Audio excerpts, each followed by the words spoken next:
के बाद धारा 144 के ऐलान के बाद लखनऊ, कानपुर और कई शहरों में जश्न मनाए गए, जुलूस निकाले गए, पटाखे फोड़े गए।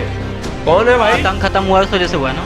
नहीं, आतंक खत्म हुआ कि आतंक बढ़ गया? धारा 144 कानूनी व्यवस्था है ना। बहुत बड़ा दुर्दांत अपराधी भारत क्या एशिया में उससे बड़ा कोई अपराधी नहीं होगा। अतिक्रमणता हम मिट्टी में मिला देंगे, तो वो मिट्टी में मिला रहे हैं। योगी आदित्यनाथ चूंकि खुद ही किसी जमाने में बड़े गैंगस्टर रहे हुए हैं। कैसे देखते हैं आप? एक पुलिस कस्टडी में 20 के 2 दर्जन से ज्यादा पुलिस थे, उस बीच में अपराधी आकर गोली मार देते हैं पूर्व सांसद को, आम आदमी को छोड़िए, पूर्व सांसद, पूर्व विधायक को। इसको कैसे देखते हैं आप? आप तो ऐसे पुल बांध रहे हैं जैसे कि अतीक अहमद से आपका बहुत पुराना संबंध होगा। हाँ। अरे पूर्व सांसद और पूर्व विधायक को मारिए गोली आप। अपराधी था बहुत बड़ा दोनों। हाँ। बहुत बड़ा दुर्दांत अपराधी। भारत क्या एशिया में उससे बड़ा कोई अपराधी नहीं होगा। अतीक और अशरफ और उसके पूरे खानदान को सवाल ये पैदा बिल्कुल नहीं होता है कि अपराधी की हत्या की हुई। तो डेली भारत में हो रहा है, गैंगवार होता है, 2 गैंग होता है, दोनों के वर्चस्व की लड़ाई होती है, एक दूसरे को मारकर अपना राज स्थापित करना जो होता है, गुंडा राज, वो होता है। वो फिल्मों में भी हम लोग देखते हैं और वाकई धरातल पर भी होता है। ये जो हत्या हुई है, ये हत्या बाज़ाफ्ता कस्टडी में हुई है। पुलिस के तहवील में कोई हो, पुलिस की सुरक्षा में कोई हो, और वो भी अदालत ने उसे दिया हो या अदालत से उसने मांगा हो कि भाई मुझे इसका रिमांड दीजिए, और उसके बाद उसकी हत्या करा दी गई हो, तो सवाल सिस्टम पर उठता है। सवाल बिल्कुल सिंपैथी का नहीं है, सवाल भावनाओं का भी नहीं है, सवाल संवैधानिक व्यवस्था का है, सिस्टम का है कि क्या अब भारत में सरकार जो जिसको कहा जाता है चुनी हुई सरकार, उस सरकार के आदेश पर अदालत को भी गुमराह करते हुए, क्योंकि इसमें रिमांड का मसला नहीं था, वो तो कई महीनों से वो जेल में है, फरार तो उसका बेटा है, और इससे पहले भी रिमांड पर अतीक को लिया गया था। तो कितनी सी बात पूछनी थी? क्या 2-4 हज़ार पेज का बुक लिखना था क्या इसके ऊपर, जो आप इतना लंबा रिमांड ले रहे थे? लेकिन बहरहाल अदालत को गुमराह करके रिमांड पर लिया गया, और रिमांड पर लेकर इसकी हत्या कराई गई।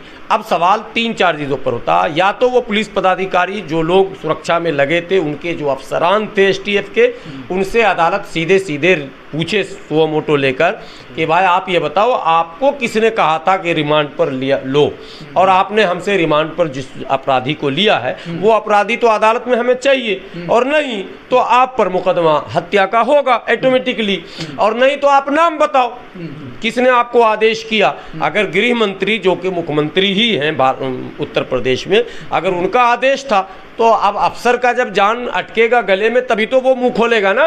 लेकिन अफसर को ही अगर नहीं पूछा जाएगा तो फिर मुंह कौन खोलेगा? इसमें सीधे सीधे मुख्यमंत्री इन्वॉल्व हैं। मुख्यमंत्री के दिशा निर्देश में ये तीनों हत्याएं हुई है, कोई इनकाउंटर नहीं हुआ है, बिल्कुल फेक है। ये हत्या हुई है सुनियोजित, सुसज्जित और षड्यंत्र के तहत हुआ है। राजनीतिक हत्या है, बदले की भावना है।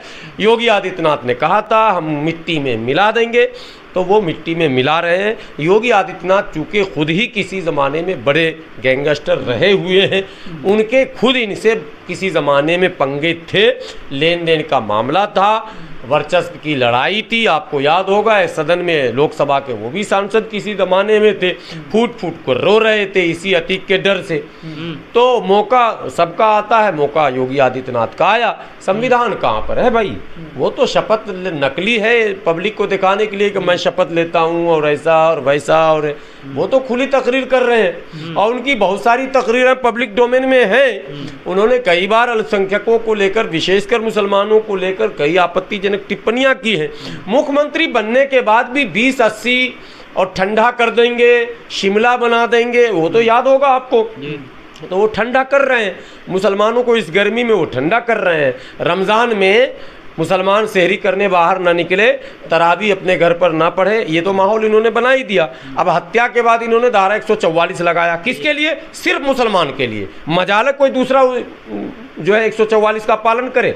आपको पता है 144 के ऐलान के बाद, धारा 144 के ऐलान के बाद लखनऊ, कानपुर और कई शहरों में जश्न मनाए गए, जुलूस निकाले गए, पटाखे फोड़े गए। कौन है भाई? आतंक खत्म हुआ उस वजह से हुआ है ना वो तो। नहीं, आतंक खत्म हुआ कि आतंक बढ़ गया? धारा 144 कानूनी व्यवस्था है ना, और उसकी धज्जी कौन उड़ा रहा? आरएसएस और बजरंग दल के लोग जश्न मना रहे हैं, आप भीड़ जमा कर रहे हैं और सरकार तमाशा देख रही है। मतलब साफ है इनडायरेक्टली, अगर मुसलमान शहरी के लिए भी 2-4-10 बाहर निकलेगा तो उसे जेल में भेजा जाएगा। बिल्कुल घर में बंद रहो, घुट घुट के मर जाओ, इसलिए कि तुम मुसलमान हो, मैं छोड़ूंगा नहीं, मिट्टी में मिला दूंगा, ये कहा जा रहा है। और आरएसएस और बजरंग दल अपराधियों को लेकर कहे थे उत्तर प्रदेश के मुख्यमंत्री। कौन अपराधी? वो तो कहे थे अपराधियों को मिट्टी में मिला देंगे ना। तो अपराधी सब मिट्टी में मिल गया।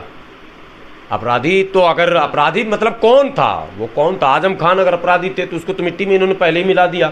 मुख्तार अंसारी अपराधी थे तो मिट्टी में क्या, वो समझिए मिट्टी से भी बदतर कर दिया। एक घर का कंकर पत्थर भी नहीं छोड़ा, सब पर बुलडोजर चला दिया। ये पता है ना आपको? सारी संपत्ति सीज कर ली, बेटा को भी जेल में डाल दिया विधायक रहते हुए, अब्बास भी जेल में, ये पता है ना आपको? छोटा बीवी भी जेल में है, बीवी भी जेल में है, छोटा बेटा भी शायद जेल में या फरार है, मतलब तबाह बर्बाद कर दिया। ठीक है, अब अतीक का नंबर आया तो इसको भी पूरे खानदान समेत तबाह बर्बाद कर दिया। तो जब सब मिट्टी में मिल ही गया था तो ये 3 आतंकी फिर कहां से आया? अच्छा, बृजभूषण शरण सिंह एक सांसद हैं, वो कैमरे के सामने कहते हैं कि हमने तो अपने हाथों से 1 मर्डर किया है सिर्फ, बाकी हमारे गुर्गे और हमारे चेले करते हैं। तो उनको कब मिट्टी में मिलाइएगा? बादशाह सिंह को कब मिट्टी में मिलाइएगा? राजा भैया को कब मिट्टी में मिलाइएगा? और 50 तो विधायक है ना राजा भैया, ये लोग विधायक हैं। और आजम खान क्या थे? अब्दुल्ला आजम क्या थे? उनकी बीवी क्या थी? अब्दुल्ला आजम का जुर्म क्या, उसका फाइल निकाला जाए। क्या थाने में 302, 307 और 376 का कहीं मुकदमा है अब्दुल्ला आजम पर? सिर्फ इसलिए कि वो नाम और पहचान पर, तो आधार कार्ड में वो तो कुछ गलतियां तो टाइपराइटर की भी होती हैं, शब्बीर लिखाने जाइए सतवीर लिख देगा, वो छप के आ जाता। मैंने तो ऐसे पहचान पत्र देखे कि मर्दों की जगह पर औरत की तस्वीर चिपक के आ गई।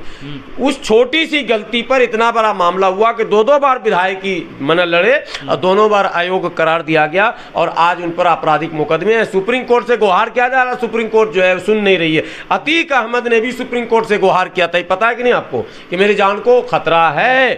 तो जब अतीक अहमद ने भी सुप्रीम कोर्ट से गुहार किया था, सुप्रीम कोर्ट ने कहा ये स्टेट का मैटर है, लॉ एंड ऑर्डर का मैटर है, तो अब जब स्टेट की देख रेख में हत्या हुई तो क्या माननीय उच्चतम न्यायालय के मुख्य न्यायाधीश सुओ मोटो लेंगे?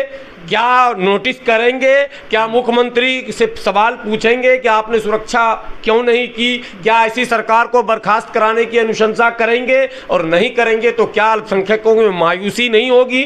संविधान और इस व्यवस्था जो मौजूदा व्यवस्था है उसके प्रति अविश्वास नहीं बढ़ेगा? ये किसकी जिम्मेदारी है कि विश्वास को बहाल किया जाए? किसकी जिम्मेदारी है कि संवैधानिक व्यवस्था पर लोगों की आस्था बनी रहे, ऐसा माहौल बनाया जाए? किसकी जिम्मेदारी है कि पुलिस प्रशासन पर भरोसा करें? हम रात के अंधेरे में मदद मांगे, मुसलमान दाढ़ी और टोपी वाला पुलिस से मदद कैसे मांगेगा जब पुलिस जो है कहे खुलकर? आज कोई लड़का, अभी हमारा एक साथी किसी थाने में पकड़ा गया था सिर्फ निकाह पढ़ाने के जुर्म में, वो भी निकाह दोनों बालिग था, दोनों में कुछ माने डिस्प्यूट हो गया। उसके बाद वो लड़की ने कुछ इल्जाम लगा, कुछ मौलाना को बुला लिया निकाह पढ़ाने के नाम पर, और मौलाना को उल्टी सीधी गाली, और तू तालिबानी है, तूने कोर्ट में ऐसा क्यों नहीं किया, तू शरीयत लागू करना चाहता, तेरी माँ, तेरी बहन, तेरी फला, तेरी चिला, ये एसएचओ ने किया। मैं नाम बताता हूँ, शास्त्री पारक एसएचओ, यहाँ दिल्ली की बात। ये तो तमाम नंगा नादर। भाई आपने बुलाया, आप सवाल जवाब कीजिए। आपने बुलाया, जिस संबंध में बुलाया है उसमें आप उनसे सफाई लीजिए। अगर जुर्म है तो मुकदमा कीजिए। आप धर्म को जोड़कर गाली, जाति को जोड़कर गाली, दाढ़ी को देखकर गाली, टोपी को देखकर गाली। माहौल इतना खराब हो गया है कि मुसलमानों का पुलिस पर भरोसा नहीं हो रहा कि पुलिस पता नहीं हमारे साथ क्या करे।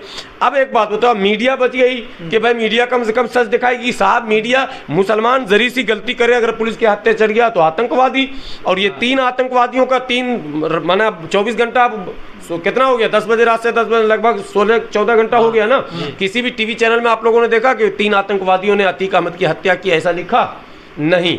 3 सरफिरों ने, 3 शूटरों ने, 3 मासूम चेहरों ने, न जाने क्या क्या ये मीडिया वाले चला रहे हैं। और सबके परिवार का बयान है कि वो तो चरसी था, वो तो नशेरी था, वो तो हमसे अलग था। इन तीनों पर बुलडोजर क्यों नहीं चला? इन तीनों का इनकाउंटर क्यों नहीं हुआ मौके पर, जब एसटीएफ के इतने दर्जनों जवान मौजूद थे? चूंकि अतीक की सुरक्षा में जो लगाए गए थे, वो आपने सीन देखा, प्रयागराज टू क्या कहते हैं वहाँ जो जेल में था, साबरमती टू प्रयागराज, राज और जा रहे हैं जी, और ये 40 गाड़ी आगे और 40 कहाँ है वो 40 गाड़ी पुलिस और आगे और पीछे?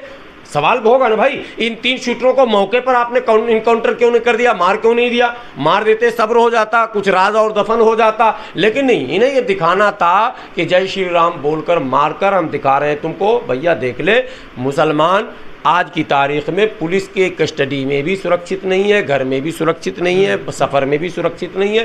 अब हमारी सुरक्षा को लेकर हम सुप्रीम कोर्ट से फरियाद कर रहे हैं। माननीय उच्चतम न्यायालय के मुख्य न्यायाधीश, आप सुओ मोटो लें। देश में अविश्वास का वातावरण बन रहा, अल्पसंख्यकों में डर है, दहशत है, खौफ है, भय है। उनको अपनी सुरक्षा को लेकर, हमारी माँ बहनों की सुरक्षा को लेकर, हमारे कारोबार की सुरक्षा को लेकर, हमारे दीन इस्लाम और मजहबी जो अमल है उसको लेकर हम बिल्कुल इस सरकार से असंतुष्ट हैं और योगी सरकार को या तो बर्खास्त किया जाए या फिर इस पे जो मुजरिम है उसकी पूरी पड़ताल सुप्रीम कोर्ट के निगरानी में की जाए। उसमें उत्तर प्रदेश सरकार की कोई भूमिका नहीं होनी चाहिए।